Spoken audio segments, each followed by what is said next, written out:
Hello everyone. One change is it's a full loop now. Since this is an update video, as usual, since I'm not posting many run videos and I don't go train watching as much as I used to because it's my job. It's a full loop now with the siding into here. I haven't fully got this building in, so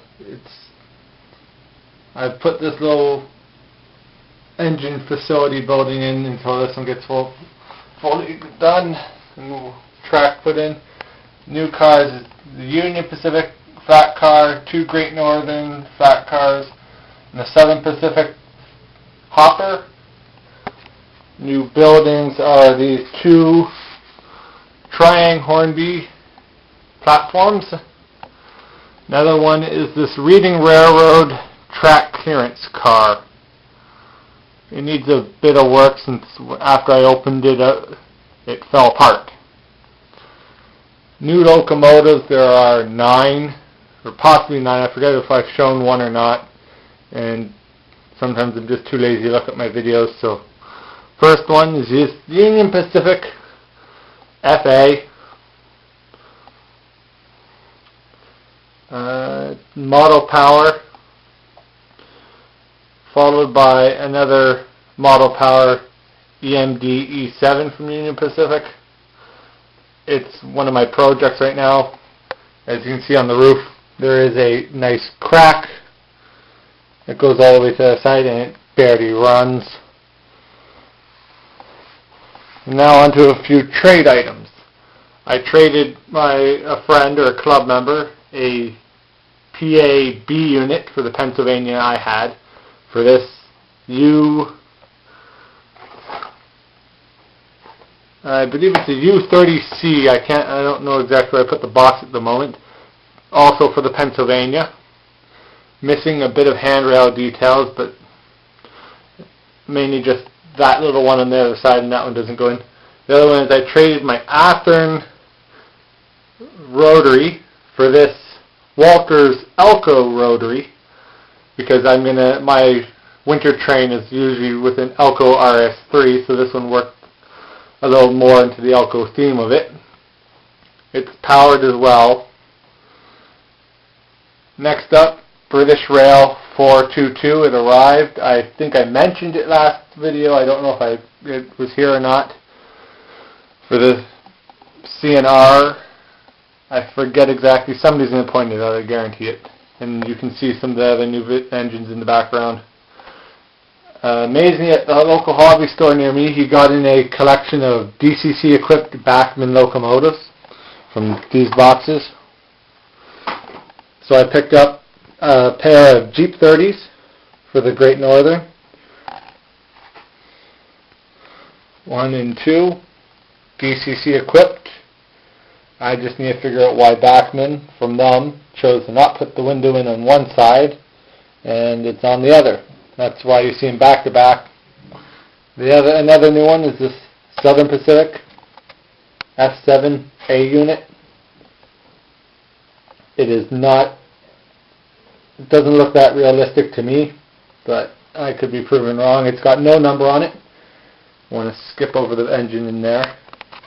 Next up is this Bachmann Spectrum K4. I traded my Bachmann Spectrum CN210-2 for it. And the gentleman I traded it with gave this engine a complete overhaul, so everything's guaranteed, nothing's broken, it's perfect.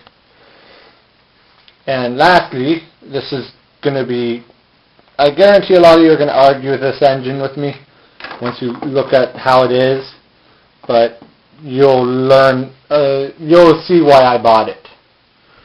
And it's another GS class with a difference. This GS4 that was custom painted, not by me, that's how I bought it. And you're probably wondering why I bought this disgrace to SP Daylight. The catch is, this is a brass locomotive. And a lot of you might think, oh, it could just be one of those tricks. It is metal. It weighs a ton compared to my other one. And the other catch the tender, of course, making a video, nothing wants to cooperate really. It doesn't work 100%, but considering I only spent $100 or so on eBay and won it, but there is spots where the paint is coming off and it is brass underneath. It's on the locomotive and tender. All brass except for the drive wheels, but this is an older brass. There's a bit of the brass showing there too, but my camera sucks at it, so it won't show up. But this, I know this is a disgrace, but I want to do a before and after. So here's the before of 4567. That's what they numbered this. They put the number on the spot there, the number board's there, and on the locomotive. It comes with crystal bits in there. There's a green one and a white one. Unfortunately for Facebook, this video will not be posted there. Facebook, for some reason right now, is saying I'm not allowed to post anything, so there will be a picture of this in there to show you it, because I want to do a before and after type thing to show the type of work. Just like there will be an after when this gets its overhaul, because like I said with my locomotives, I try to make them unique, so they're one of a kinds. This is probably going to go up for trade once I'm done, because I have no need for UP. That A unit could be useful for me with that dummy B I have over there for the winter train, or just leave it as it is. Worst case scenario is I will trade them, but I'm probably going to get them repainted. This, just for everybody to know, is not being painted into War Baby or Back into the Daylight. And yes, this side skirt piece here is removable to become a true War Baby with all the details under there. It is going to stay as a brass locomotive. It may see runtime, it may see DCC, but it's probably going to be polished, run once or so a month to show that it can work, but it's going to sit on the shelf as a special piece. Although I didn't spend as much money as normal people do on brass, it's still going to be treated as a collectible brass locomotive. And to go with it is going to be brass SP coaches in the long run. Cost me quite a bit to get it here because of shipping and all that on top of it. So first I got to make sure that I can save up the money to get the advice and the help I'm going to need, because I do not want to dive into a brass and never dealing with it.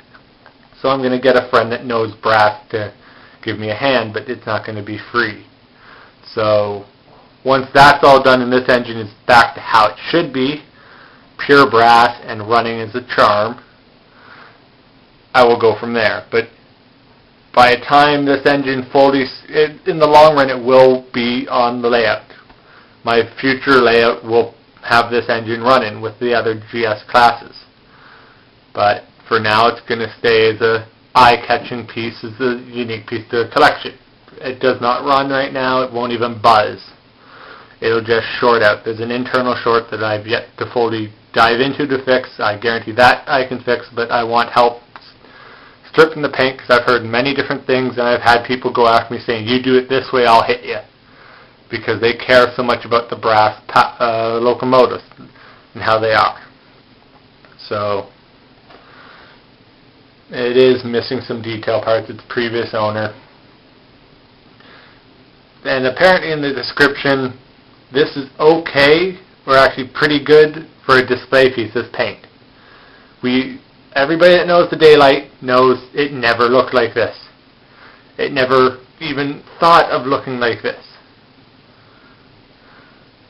And when I thought the stripes you see on there are bits of the brass, it is painted on or glued on bits of plastic, which are falling off now, but it's still causing a problem.